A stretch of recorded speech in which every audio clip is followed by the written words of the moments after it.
Have you ever felt a chill run down your spine when walking alone at night? A fleeting sense of being watched? For countless young women across Europe, that fear became a horrifying reality. This isn't a story from a movie. It's a real-life nightmare orchestrated by three individuals: Elira, Arbin, and Dryden. Their names may not be famous, but the empire of suffering they built was vast and terrifying. It all started subtly.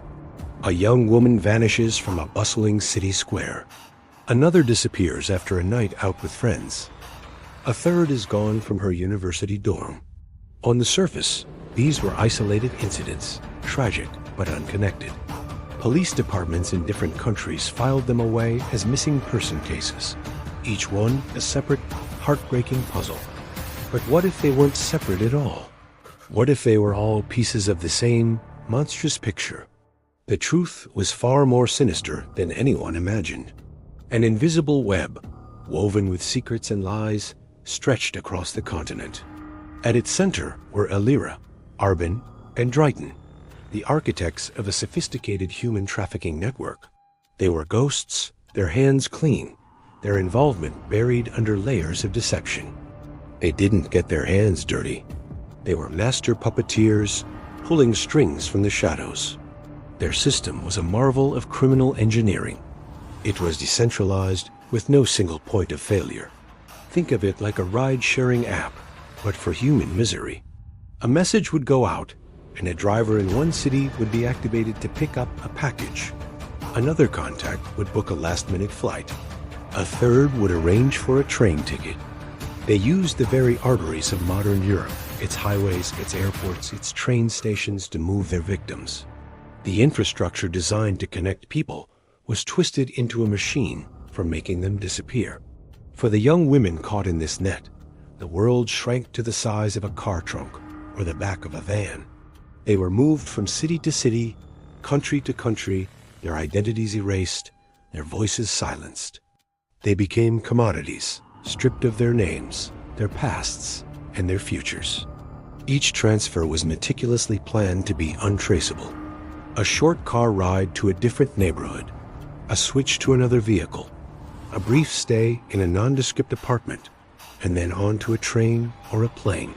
They were ghosts, moving through the world in plain sight, yet completely invisible. For the investigators, it was like chasing shadows. The case files were piling up, each one filled with dead ends. The victims seemed to have vanished into thin air. There were no ransom notes, no obvious motives. Just a growing number of families left with an agonizing void. The local police were stumped. How could so many people disappear without a trace? The breakthrough came from the smallest of details. A dedicated detective, poring over mountains of data, noticed a pattern. A series of small, seemingly insignificant money transfers. A few €100 sent from Paris to Berlin. Another small sum from Rome to Prague. Separately, they meant nothing. But when mapped out, they formed a constellation, a faint outline of the network's financial backbone. Then came the phone records. Burner phones used for a few calls and then discarded. But digital forensics experts are relentless. They began to connect the dots, linking one temporary number to another. It was a painstaking process, like assembling a shattered mirror. A call made from a payphone near a train station, where a girl went missing. A text message sent just before another vanished from an airport. Slowly, fragment by fragment, the invisible web began to materialize. The picture that emerged was horrifying. Elira was the strategist, the cool, calculating mind who designed the logistics. Arbin was the enforcer, the one who handled the recruitment and ensured compliance through fear. And Dryden was the money man, a financial phantom who washed the profits through a labyrinth of shell companies and cryptic transactions. They had created a horrifyingly efficient machine, built to prey on the vulnerable and to disappear people in plain sight. The network operated with cold corporate efficiency. Recruiters, often women themselves, would target girls in moments of vulnerability, those looking for jobs, those new to a city, those feeling lonely. They would offer friendship, a helping hand, a promise of a better life. It was a carefully crafted illusion, a trap baited with kindness. Once a girl was isolated, she was handed off to the transport network.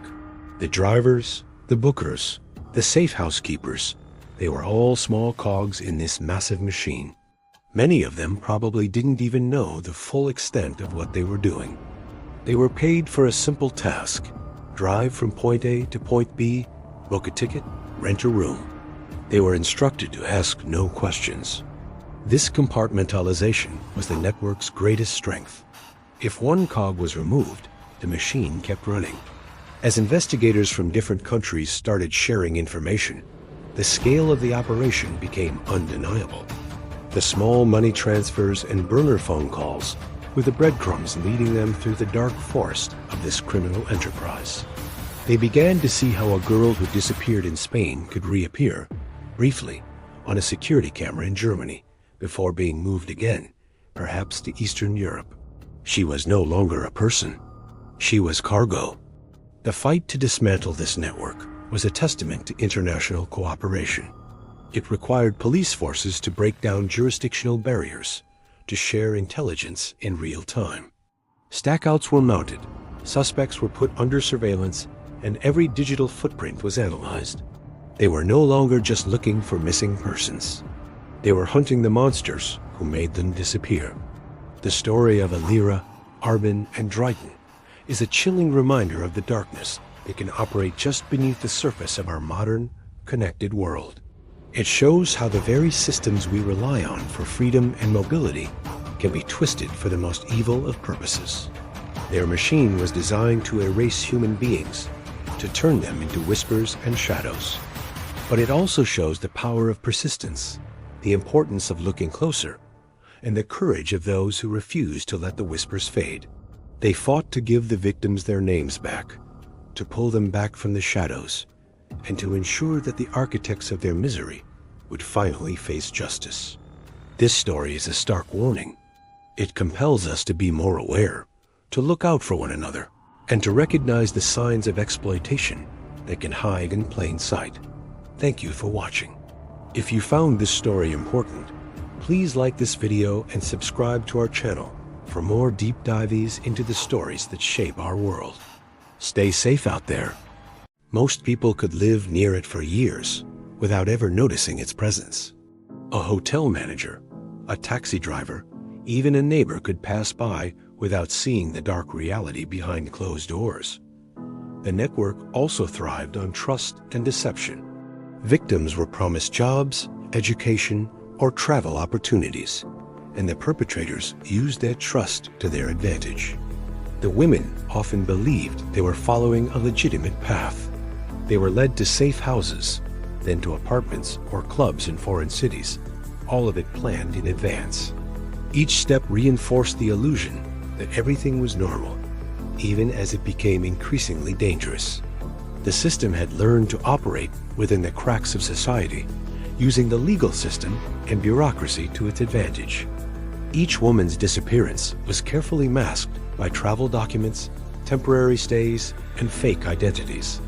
In the rare moments when authorities questioned a missing person's path, the records always seemed to check out. What struck the investigators most was the network's adaptability. Every time authorities seemed close, the system shifted. New routes opened, new contacts appeared, new identities were created. It was a living network, constantly evolving, and almost impossible to dismantle completely. For the victims, it was like being caught in a maze that changed shape with every move. For those trying to stop it, it was a nightmare of bureaucracy, false leads, and disappearing trails. By the time a pattern emerged, the network had already moved on, leaving only questions and heartbreak behind. The truth was clear. This was not the work of a single criminal or gang. It was an organized, invisible system that preyed on hope, exploited trust, and operated across borders with terrifying precision, leaving Europe with a hidden enemy that few could see and even fewer could stop. The trap began with a promise. It was always something that seemed innocent, even exciting. Job offers, modeling contracts, travel opportunities. These were carefully crafted to appeal to young women seeking a better life. Some promised work in cafes or restaurants. Others suggested jobs as cleaners or nannies. A few spoke of fashion shows, photography shoots, or modeling in exotic cities. Each offer was tailored to feel real and urgent, creating a sense of opportunity that was difficult to refuse. Messages arrived online, through social media, or in emails that looked official. The recruiters were persuasive, charming, and skilled at reading their targets. They built trust slowly, offering guidance, advice, and a hand to hold during the first steps of what seemed like an exciting journey. At first, it felt safe. Travel was arranged with attention to detail. Flights were booked, train tickets sent, documents prepared. The young women believed they were stepping into a new chapter of their lives. Everything looked legitimate. The recruiters spoke about support, housing, and work opportunities. They were careful to explain that everything was legal, that the paperwork was in order, and that help would be available upon arrival. Families often believed these claims too, trusting that their daughters were in capable hands. Even the women themselves rarely suspected danger. The process was designed to feel normal, even protective. But the reality was different. Once the women arrived at their destinations, the first cracks began to appear.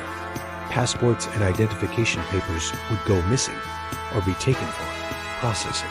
The recruiters would claim that debts needed to be paid, debts for travel, accommodation, or administrative fees. The sums were often inflated and impossible to repay. Fear took hold as the women realized they were isolated in a foreign country with no immediate way to contact home. Local authorities were often unhelpful, either unaware of the situation or misled by forged documents. By the time the truth became clear, escape had already become difficult. The women were moved from place to place, sometimes between apartments, sometimes to clubs or private residences. The network had carefully chosen locations where visibility was low and control could be maintained.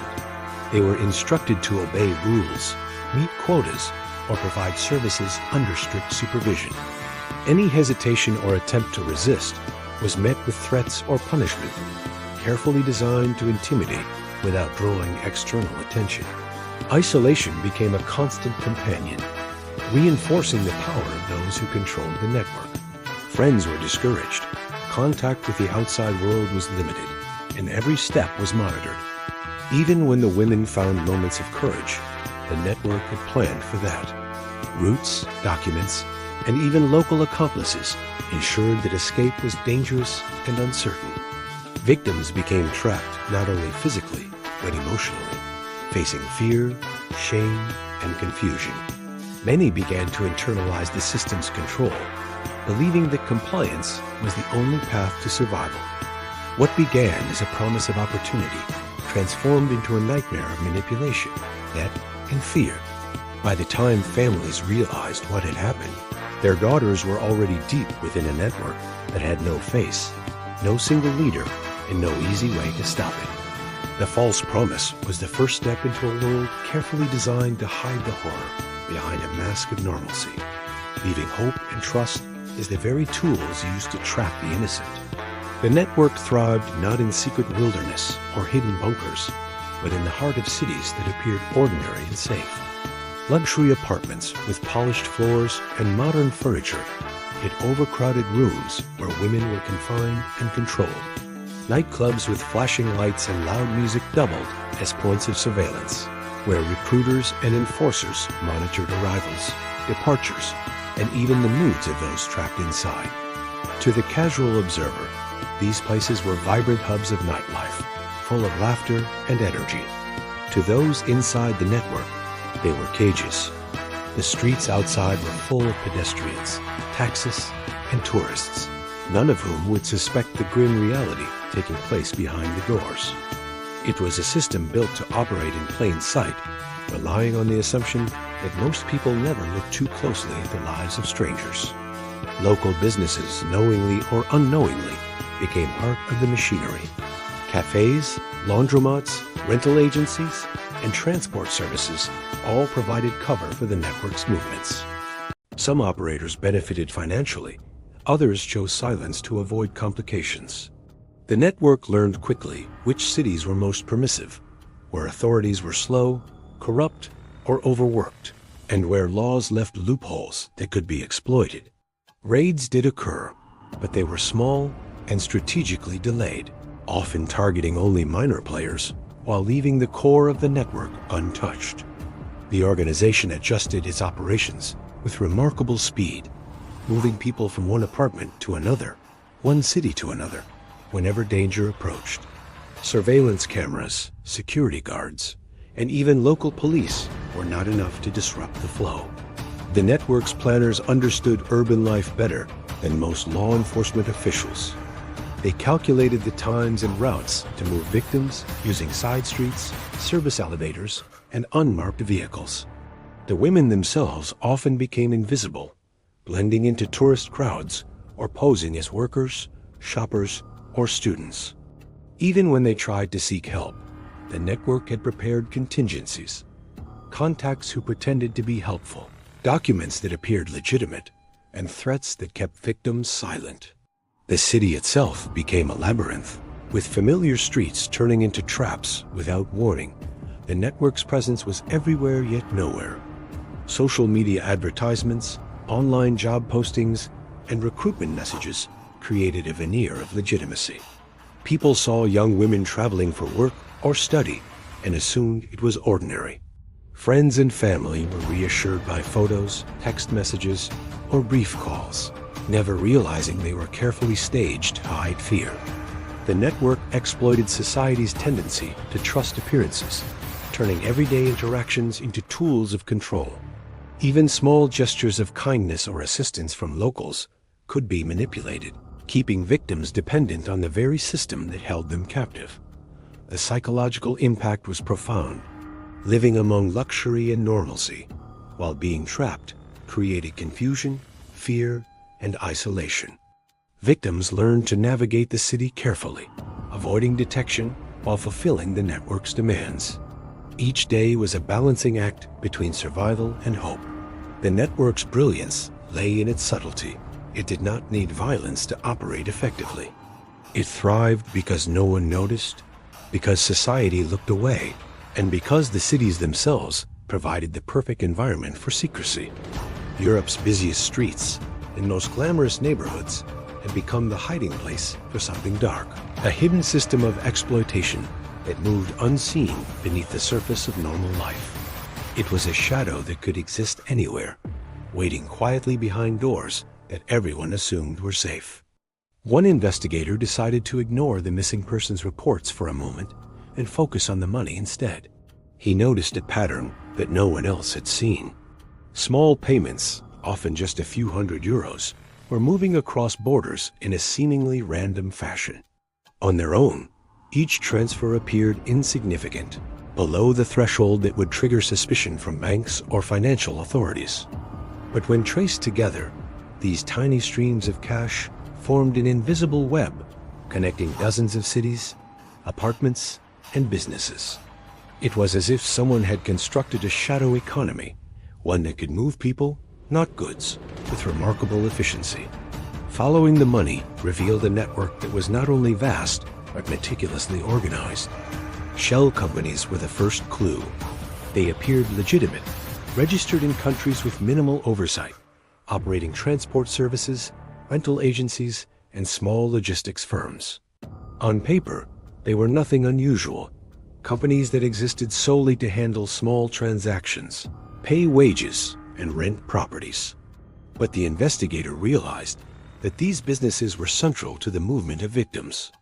Each apartment rented, each vehicle hired, each flight booked passed through a corporate layer designed to mask ownership and responsibility.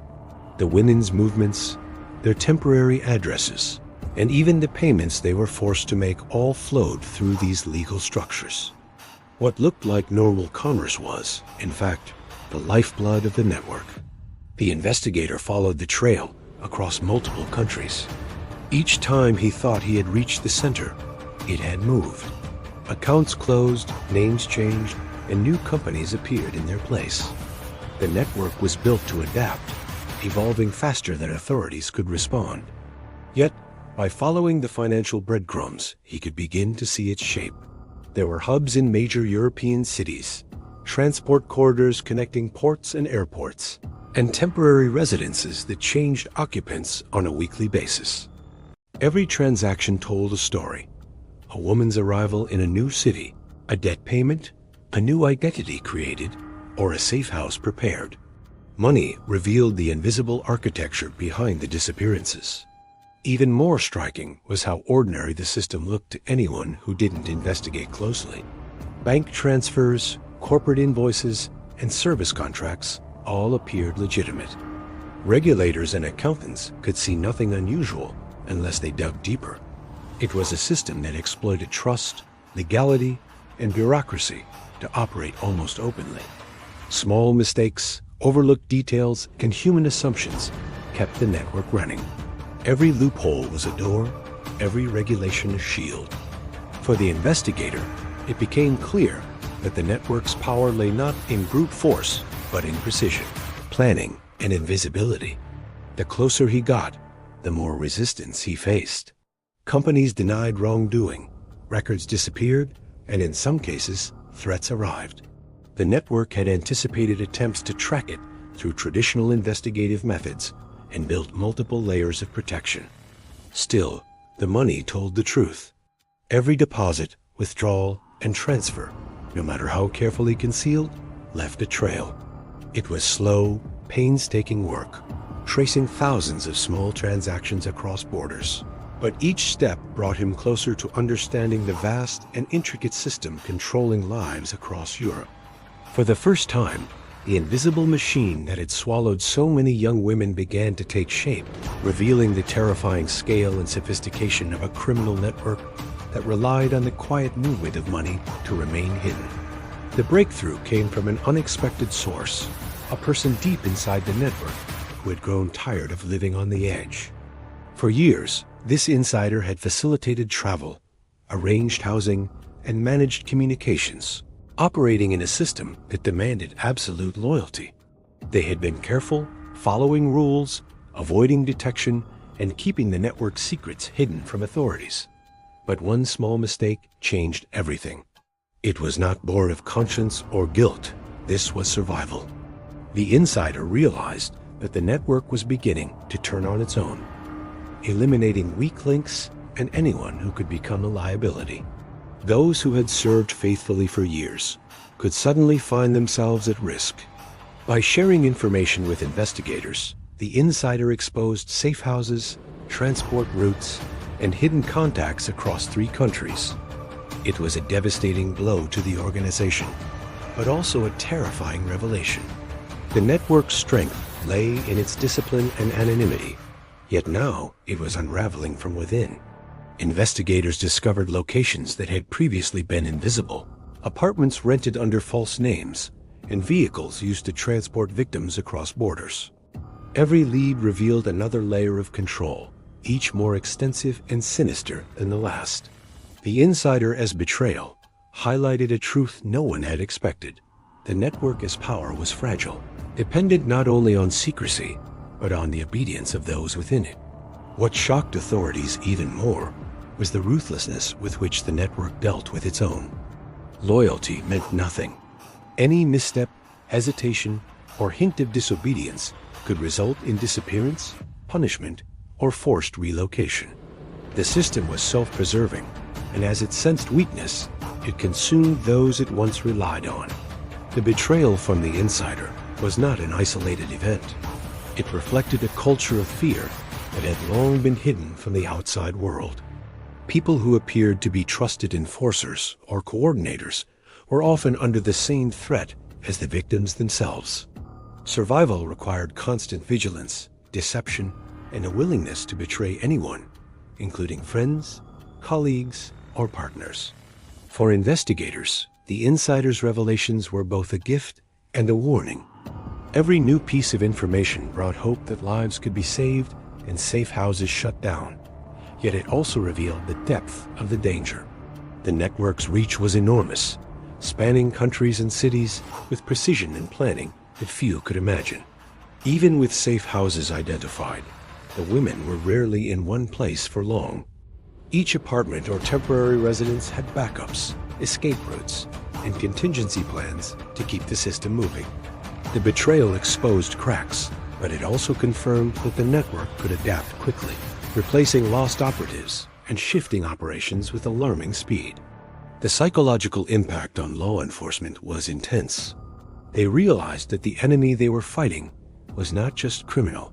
It was organized, self-aware, and internally ruthless. The insider had revealed more than locations. They had exposed the network's true nature. It was not merely a group of people committing crimes, but a living, evolving system that punished weakness and rewarded cunning. The betrayal became a turning point, a moment where investigators glimpsed both the possibilities for dismantling the network and the immense challenges still ahead. It was a revelation that no one could have predicted. The network was collapsing from the inside, yet its very survival depended on that collapse remaining incomplete. Every revelation brought both hope and fear, a reminder that the organization's darkness extended far beyond what anyone had imagined. The raids that followed the insider's revelations made headlines across Europe. Police stormed apartments, raided nightclubs, and intercepted vehicles used to transport victims.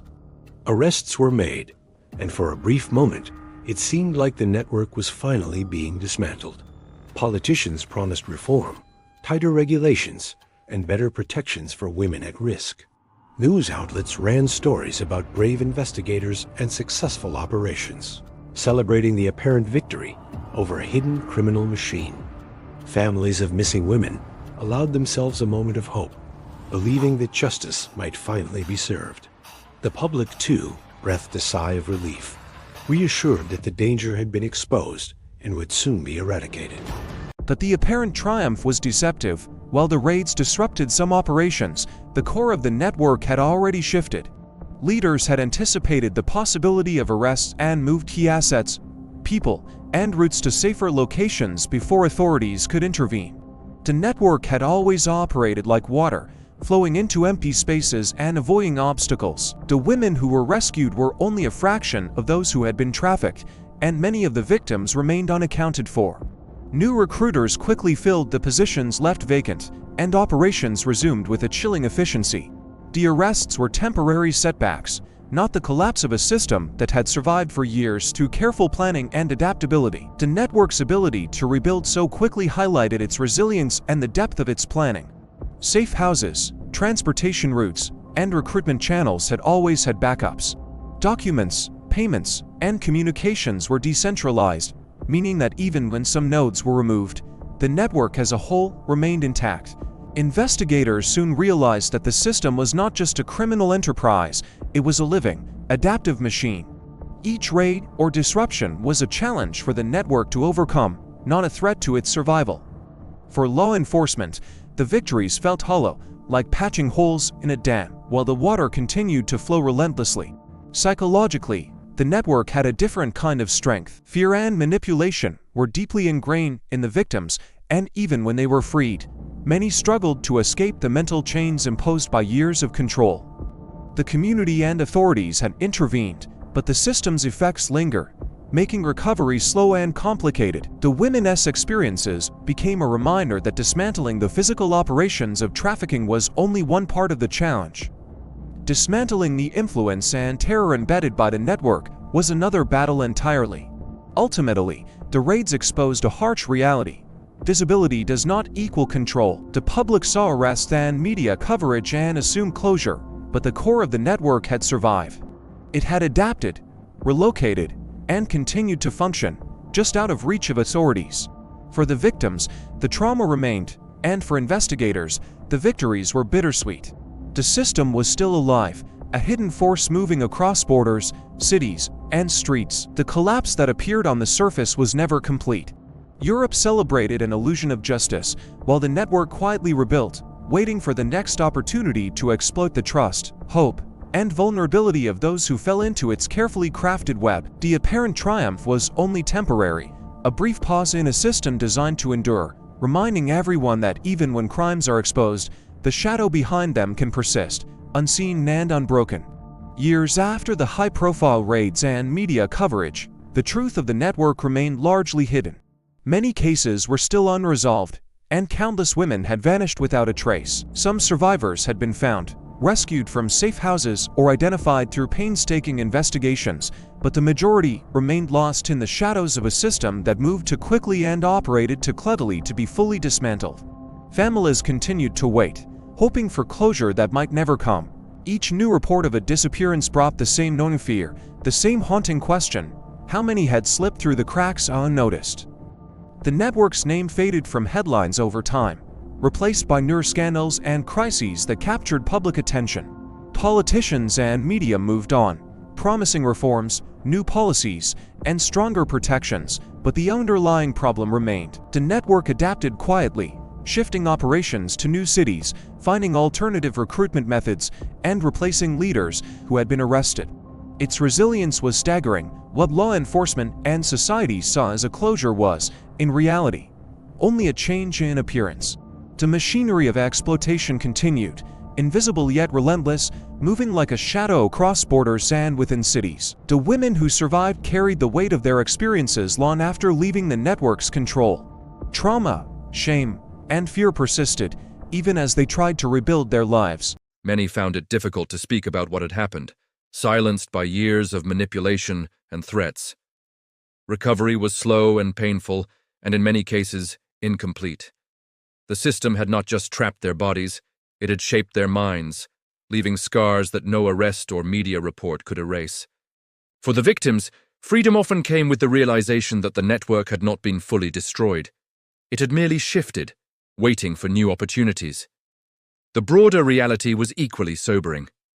Europe, with its open borders, bustling highways, and sprawling urban centers, remained fertile ground for exploitation. The roads were still busy, the ports still crowded, and the cities still full of people who might never notice what was happening in the apartments above them or the vehicles passing quietly through streets. The network had thrived because society looked away, tolerated discomfort, and preferred to trust appearances. The hidden shame was not just the crime itself, but the silence that allowed it to endure. Even after years of exposure, much of the system remained intact, a reminder that visibility does not equal accountability. Ultimately, the story of the network revealed a chilling truth. Its survival relied not only on secrecy and efficiency, but on society's unwillingness to confront the uncomfortable. The system preyed on hope, trust, and opportunity, exploiting vulnerability with precision. Investigations, raids, and media coverage could expose parts of it, but the underlying machinery endured, adapting to new conditions and evading complete destruction. The hidden shame of Europe was not just the existence of such networks.